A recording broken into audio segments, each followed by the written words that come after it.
Hello, learners. Hello, everyone. Welcome to this session of Textbook Super Coaching. My name is Tulika, and I'm UGC NET Paper 1 faculty. And these are the timings of my free live sessions on YouTube and Textbook app.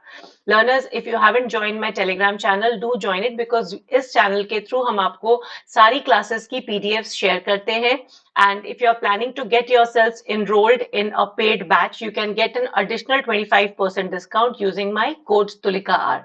So learners, आज का ये session जो है हमारा, इसमें हम basically deal करने वाले हैं वो सारे टॉपिक्स जो कि यूजीसी नेट 2023 में जो भी एग्जाम्स हुए हैं फरवरी में, उसमें जो रिपीटेडली पूछे गए हैं. सो ये क्वेश्चंस, ये टॉपिक्स जो हम आज डिस्कस करने जा रहे हैं, ये आपके लिए, वो सारे स्टूडेंट्स के लिए जिनका exam 28 Feb 1 and 2 of March में फॉल कर रहा है, उनके लिए एक इंसाइट होगी, उनके लिए काफी हेल्पफुल होगा, so that they can do their preparations accordingly. So learners, don't forget to like the session and do subscribe our channel अगर अभी तक आपने नहीं किया है, और उसे अपने फ्रेंड्स के साथ भी जरूर शेयर करें so that they are able to get benefited out of this session.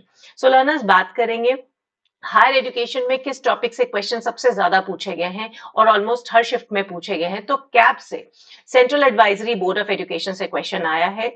अगर हम इसकी थोड़ी हिस्ट्री देख ले तो ये कैप का जो फॉर्मेशन हुआ था that was in during the pre independence era. ठीक है. सो अभी इसको माना जाए तो इसकी जो रोल है, इसका जो फंक्शन है वो एडवाइजरी है. और central advisory board of education, ये इसे ओल्डेस्ट और most important advisory body of government of India कहा जाता है इन फील्ड ऑफ एजुकेशन. और इसकी सबसे पहली बार स्थापना जो हुई थी वो हुई थी 1920 में. हाउएवर इसके बाद इसे 1923 में डिसॉल्व कर दिया गया था as a major of economy. तो उस समय की जो सिचुएशन रही होगी उस हिसाब से इसे डिसॉल्व कर दिया गया था.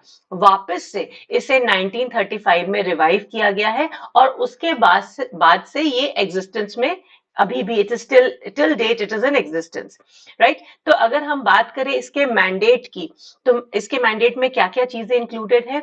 सो providing advice on curriculum development, teacher education and other matters related to improvement of education in country. That is, उनके जो ऑब्जेक्टिव्स मेंशन्ड है, उनका जो मैंडेट है, जो उनका फंक्शन है, उसमें उन्हें टीचर एजुकेशन के बारे में बात करनी होती है, करिकुलम डेवलपमेंट पे, और कोई भी ऐसी एस्पेक्ट जिससे हमारी कंट्री की एजुकेशन सिस्टम इंप्रूव हो सकती है, उस पे एडवाइस देने का काम कैप करता है. अब another important question which was asked कि ये जो आइडिया है अबाउट कि एक central advisory board on education होना चाहिए, ये कहां से आया था. तो इसको सबसे पहली बार दिया गया था Calcutta university commission in the year 1919. तो कैलकाटा यूनिवर्सिटी कमीशन में, जो कि 1917 और 1919 की थी, इसमें इस बात को प्रपोज किया गया था और सब्सिक्वेंटली 1920 में कैप का फॉर्मेशन हुआ था. अनदर इंपॉर्टेंट पॉइंट जिससे क्वेश्चन आ रहा है दैट इज एनईपी. तो एनईपी के तो हम बहुत सारे क्वेश्चंस हमने पहले भी किए हैं लर्नर्स, उनको भी आप रिवाइज करते रहिएगा. लैंग्वेज एस्पेक्ट पे ज्यादा फोकस है इस बार, क्योंकि लैंग्वेज को लेके काफी सारे मॉडिफिकेशंस भी हुए हैं. सो लैंग्वेज का जो फ्लेक्सिबिलिटी एलिमेंट है, दो एग्जाम के सिटिंग्स में उससे क्वेश्चन पूछा गया है, तो एक बार आप उसे भी अच्छे से देख लेंगे. कम्युनिकेशन की बात करें तो बैरियर्स ऑफ कम्युनिकेशन, जैसे कि लास्ट ईयर भी इट वाज डोमिनेंट, इस बार भी कम्युनिकेशन में ज्यादातर क्वेश्चन बैरियर से पूछे गए हैं. एटीट्यूडनल बैरियर पे क्वेश्चन रहा है, और बाकी भी हम एक बार थोड़ा देख लेंगे. जितने भी बैरियर्स हैं कम्युनिकेशन के, इफेक्टिव कम्युनिकेशन में, उसको एक बार आपने स्टडी कर लेना है. टाइप्स ऑफ कम्युनिकेशन में वर्बल और नॉन वर्बल कम्युनिकेशन को एक बार आप स्टडी करोगे. मॉडल में इस बार सिर्फ लीनियर मॉडल ऑफ कम्युनिकेशन पे पूछा गया है अभी तक. सो इंटरैक्शन मॉडल या ट्रांजैक्शनल मॉडल से कोई क्वेश्चन नहीं आया है. सो लीनियर मॉडल वाले जितने भी मॉडल्स हैं जो कि लीनियरिटी को फॉलो करते हैं, उसको आपने एक बार अच्छे से समझ लेना है. अनदर कोल एंड चान का जो क्लासरूम कम्युनिकेशन मॉडल है, ये इंपॉर्टेंट भी है और इससे एक आध क्वेश्चन आए हैं. सो आपने एक बार उसको भी समझ लेना है. ग्रुप कम्युनिकेशन भी इससे रिलेटेड क्वेश्चन आया था, क्योंकि अगर हम देखें classroom communication is an classic example of group communication. So कुछ क्वेश्चन, एक क्वेश्चन बना था जिसमें अट्रीब्यूट्स बताने थे ग्रुप कम्युनिकेशन के, तो somehow related to classroom communication था ये टॉपिक, तो उसे भी आप देख लीजिएगा. एंड इफेक्टिव कम्युनिकेशन के जो एलिमेंट्स है उसे एक बार आपने देख लेना है. ठीक है, तो अगर कम्युनिकेशन को हम इफेक्टिव कहते हैं तो क्या क्या चीजें एलिमिनेट करनी, थोड़ी हाइपोथेटिकल क्वेश्चंस बनते हैं इस पर्टिकुलर सब टॉपिक पे। तो एक बार आप इफेक्टिव कम्युनिकेशन के स्टेप्स को भी एलिमेंट्स को भी देख लेंगे। रिसर्च से, जैसे कि हमने पहले भी डिस्कस किया था, सैम्पलिंग से काफी क्वेश्चंस आते हैं ही। इस बार भी स्नोबॉल सैम्पलिंग से क्वेश्चन आया है। तो जैसे कि हम जानते हैं कि सैम्पलिंग दो तरह की होती है, probability and non probability. So snowball एक non probability type of sampling है, जिसमें हम बेसिकली कहते हैं फ्रेंड्स ऑफ फ्रेंड्स को हम सिलेक्ट करते हैं अपना सैंपल के लिए। सो concept of sampling and population को थोड़ा आपने समझ लेना है, और एक रफ आइडिया सभी टाइप्स ऑफ सैम्पलिंग का ले लेना है। स्टेप्स इन रिसर्च करके क्वेश्चन आया है, जो कि जो स्टेप्स होते हैं रिसर्च के उनको जंबल करके दिया गया है। सो इस तरह के क्वेश्चंस हम एक्सपेक्ट कर सकते हैं कि पहले क्या होना चाहिए, पहले फॉर्मुलेशन ऑफ प्रॉब्लम होना चाहिए, फिर रिव्यू ऑफ रिलेटेड लिटरेचर होता है, मेथडोलॉजी होती है, so on and so forth. So जो आपके पास ऑप्शंस आएंगे उस हिसाब से आप उसे अरेंज करेंगे। Scales again a thing which we should not ignore. So चारों स्केल्स के बारे में क्वेश्चंस आप एक बार कम से कम सारी स्केल्स के बारे में जानकारी होनी चाहिए कि नॉमिनल का क्या काम रहता है, ऑर्डिनल, इंटरवल और रेशियो, ये ऑर्डर में लिखी हुई है। सबसे जो बेसिक स्केल होती है जो सिर्फ नाम रिप्रेजेंट करती है, दैट इज नॉमिनल स्केल। जब हम ऑर्डर की बात करते हैं, जबकि इसमें ऑर्डर इक्वेटेड नहीं होता है, then it falls in ordinal scale. Interval scale में हमारा नाम भी होता है, ऑर्डर भी होता है और इंटरवल भी होता है।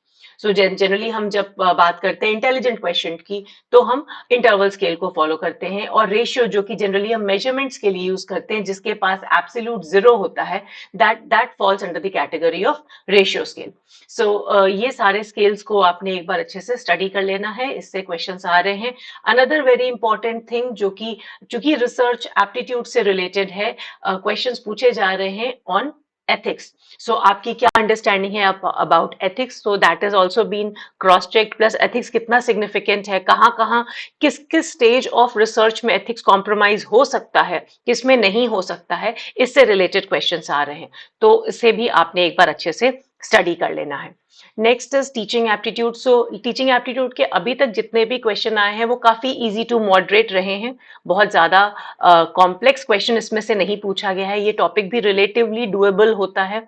सो थोड़ा आपने ध्यान रखना है when we are talking about Bloom's taxonomy, क्योंकि कोग्निशन से रिलेटेड दो तीन क्वेश्चंस पूछे गए हैं। सो एक बार आप ब्लूम्स टैक्सोनॉमी को अच्छे से समझ लेंगे। ब्लूम्स टैक्सोनॉमी जो ओरिजिनल वर्जन है उसी को आपने स्टडी करके जाना है।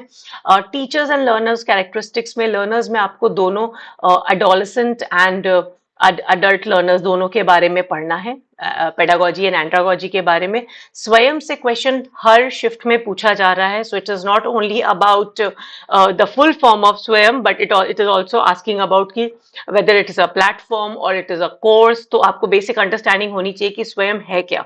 तो लर्नर्स स्वयं एक प्लेटफॉर्म है जिसके ऊपर मूक जो होते हैं, जो कोर्सेज होते हैं, वो चलाए जाते हैं। So you need to have an understanding of what exactly Swayam is. और स्वयं को लॉन्च करने के पीछे गवर्नमेंट ऑफ इंडिया का, मिनिस्ट्री ऑफ एजुकेशन का क्या मोटिव है, so that is to be understood. So जैसे मैंने कहा, MOOC is important and a bit of learning theories, थोड़ा सा क्वेश्चंस टच बेस किया गया है लर्निंग थ्योरी से।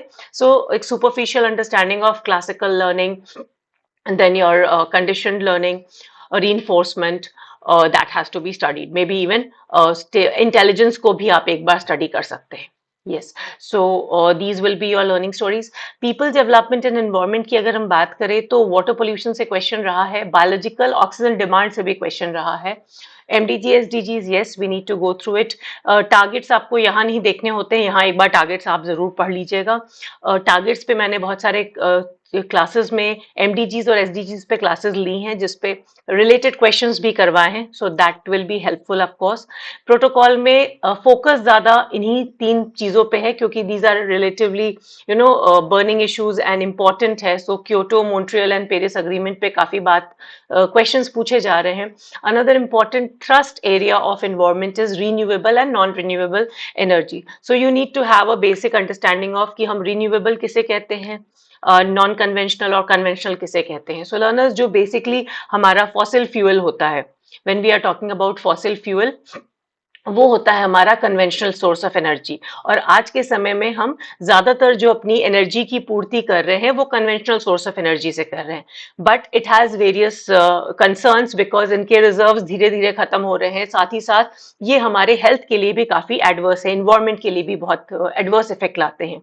सो इस वजह से we are switching over to renewable form of energy. So renewable में सोलर और जियोथर्मल से क्वेश्चंस पूछे गए हैं। सो जियोथर्मल एनर्जी वो एनर्जी है जो हम अर्थ के अंदर जो दबी हुई हीट है उसको निकाल के उसका इस्तेमाल करते हैं in the form of energy. So इसमें अक्सर क्वेश्चन पूछा जाता है कि कौन सी वो गैस है जो एलिमिनेट होती है and which is very harmful and which has smell of that of a रॉटन egg. So that is hydrogen sulphide gas. और इसी वजह से जहां जो भी साइट होती है, जियोथर्मल एनर्जी एक्सट्रैक्शन की साइट होती है, वहां पे जो लोग काम करते हैं वो पूरा वो सूटेड रहते हैं so that they don't inhale this gas. Nuclear energy को भी थोड़ा आप पढ़ लेंगे क्योंकि that is also important at the same time. Mathematical reasoning में जो टॉपिक से बार बार क्वेश्चंस पूछे गए हैं that has been ratio, simple interest, coding, decoding, number series.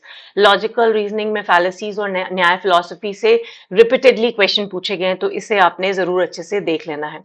एक क्विक अंडरस्टैंडिंग करेंगे हम पेरिस अग्रीमेंट के बारे में और मॉन्ट्रियल एंड किगाली के बारे में, क्योंकि we are expecting questions coming from this particular segment. और साथ ही साथ मॉन्ट्रियल को एसडीजी से भी मैंने रिलेट करके एक छोटा सा टॉपिक ऐड किया है which might come in our exams. So Paris agreement learners ये याद रखना है कि ये एक लीगली बाइंडिंग ट्रीटी है और किस चीज को डील करती है, ये प्योरली क्लाइमेट चेंज के ऊपर डील करती है। सो पेरिस अग्रीमेंट का ये मानना है कि हमें अपने अर्थ का टेम्परेचर 2 डिग्री सी से सेल्सियस से ज्यादा नहीं बढ़ने देना है।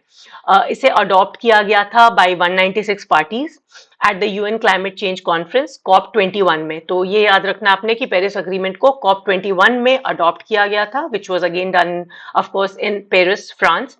और डेट थी इसकी 12 दिसंबर 2015। तो डेट्स इसकी याद रखनी है। ये फोर्स में हाउएवर 2016 में आया था 4 नवंबर को। तो dates we need to remember. एक और इंपॉर्टेंट बात है अबाउट पेरिस अग्रीमेंट कि Paris agreement bottom up approach follow करता है। बॉटम अप अप्रोच का मतलब होता है जितने भी मेंबर पार्टीज हैं वो अपने हिसाब से नेशनली डिटरमाइंड कॉन्ट्रीब्यूशंस को डिफाइन करते हैं कि वो कितना अपना एमिशंस को लिमिट करेंगे, उनका क्या कॉन्ट्रीब्यूशन रहेगा। तो इन पे कोई फोर्स करके नहीं डाला जाता है। पेरिस अग्रीमेंट में बॉटम अप अप्रोच का मतलब है जितनी भी मेंबर कंट्रीज हैं they have their own nationally determined contributions, right? Another thing which I wanted to discuss with all of you is Montreal Protocol किस चीज को डील करता है, क्या डेट्स है इंपॉर्टेंट। तो 16 सितंबर 1987 इज व्हेन सबने अग्री किया कि हाँ ये बहुत इंपॉर्टेंट है कि हमें अपने ओजोन को बचाना है, गुड ओजोन को बचाना है। और ये प्रोटोकॉल एंटर किया फोर्स में on 1 January 1987। So basically Montreal protocol किससे डील करता है, ऐसे 100 ODS, ODS is ozone depleting substances जो कि हमारे गुड ओजोन को डिप्लीट करते हैं, उसमें डैमेज करते हैं, जिसकी वजह से harmful UV rays will be reaching directly on the earth surface, right. So जैसे हम जानते हैं कि ओजोन जो है वो दो तरह का है। एक गुड ओजोन है जो कि स्ट्रेटोस्फेरिक ओजोन है जो हमें हार्मफुल यूवी रेज से बचाता है, और दूसरा बैड ओजोन है जो कि अर्थ पे ट्रोपोस्फेरिक लेयर पे वेहिकुलर ट्रांसमिशन से जो बनता है, पोल्यूटेंट की तरह जो क्रिएट होता है, जिसे हम GLOB कहते हैं, ग्राउंड लेवल ओजोन, राइट। सो ओडीएस का कंसेप्ट हो गया हमारा, ओजोन डिप्लीटिंग सब्सटेंसेस। साथ ही साथ इसमें एक और बहुत बार क्वेश्चन आता है मल्टी लेयर फंड का। तो मल्टी लेयर फंड का जो बनाया गया था वो 1991 में बनाया गया था। बेसिकली ये फाइनेंशियल और टेक्निकल सपोर्ट प्रोवाइड करता है वो सभी कंट्रीज को, वो सभी मेंबर कंट्रीज को जो उनके रूल्स को अबाइड करते हैं। दैट मीन्स उन्होंने अपना एक रेंज रखा हुआ है कि हर कंट्री का जो per capita consumption and production of ozone depleting substance है वो अगर 0.3 kg से कम है, इन दैट केस उस मेंबर कंट्री को वो लोग सपोर्ट करते हैं फाइनेंशियली और टेक्निकली। राइट तो इस बात का मेंशन, इस मल्टीलैटरल फंड का मेंशन आर्टिकल 10 में किया है ऑफ मॉन्ट्रियल प्रोटोकॉल। राइट एक और इंपॉर्टेंट चीज है अगर हम बात कर रहे हैं मॉन्ट्रियल प्रोटोकॉल की, वो है किगाली अमेंडमेंट। ठीक है, सो एक अमेंडमेंट हुआ था, मॉडिफिकेशन, क्योंकि ये एक डॉक्यूमेंट है, इसमें बहुत सारी चीजें डाली गई है और इसे समय अनुसार बदला भी जाता है। सो किगाली में, किगाली जो कि रवांडा में है, उसमें 15 अक्टूबर 2016 में एक अमेंडमेंट किया गया था मॉन्ट्रियल प्रोटोकॉल में, और ये हुआ था 28th मीटिंग ऑफ पार्टीज में ऑफ मॉन्ट्रियल प्रोटोकॉल, जिसमें 170 कंट्रीज थे और उन्होंने अग्री किया था कि वो धीरे धीरे हाइड्रोफ्लोरोकार्बन्स को फेज आउट करेंगे, रिमूव करेंगे उनका यूज करना। This amendment will enter into force on this amendment entered into force on 1st of January 2019 and it has been ratified by at that time only, उसी समय 20 पार्टीज ने उसे ratify कर दिया था। तो इंडिया ने भी इसे रैटिफाई, किगाली अमेंडमेंट को रैटिफाई कर दिया है। Another important thing which I wanted to discuss with all of you was Montreal protocol का क्या रिलेशन है सस्टेनेबल डेवलपमेंट गोल से। चूंकि हमें ये दोनों टॉपिक्स पढ़ने हैं, तो कौन कौन से ऐसे एसडीजीज हैं जो कि मॉन्ट्रियल प्रोटोकॉल जिसको डायरेक्टली या इनडायरेक्टली कंट्रीब्यूट करता है। सो learners, it is SDG 1, 2, 3, 5, 8, 9, 11, 13 and 17। So directly या इनडायरेक्टली मॉन्ट्रियल प्रोटोकॉल अपना कंट्रीब्यूशन कर रहा है for the fulfilment of these sustainable development goals. तो इन्हें एक बार जरूर गो थ्रू कर लीजिएगा। आई एम श्योर किसी ना किसी फॉर्म में ये हमारे एग्जाम्स के लिए इंपॉर्टेंट रहेगा। राइट सो जितने भी टॉपिक्स हमने आज डिस्कस किए हैं, learners go through it, it will surely help you in getting closer to your preparation, and do let us know in the comment how did you find the session. So all the best, keep practicing, keep studying, keep learning. So thank you so much for watching. Bye bye.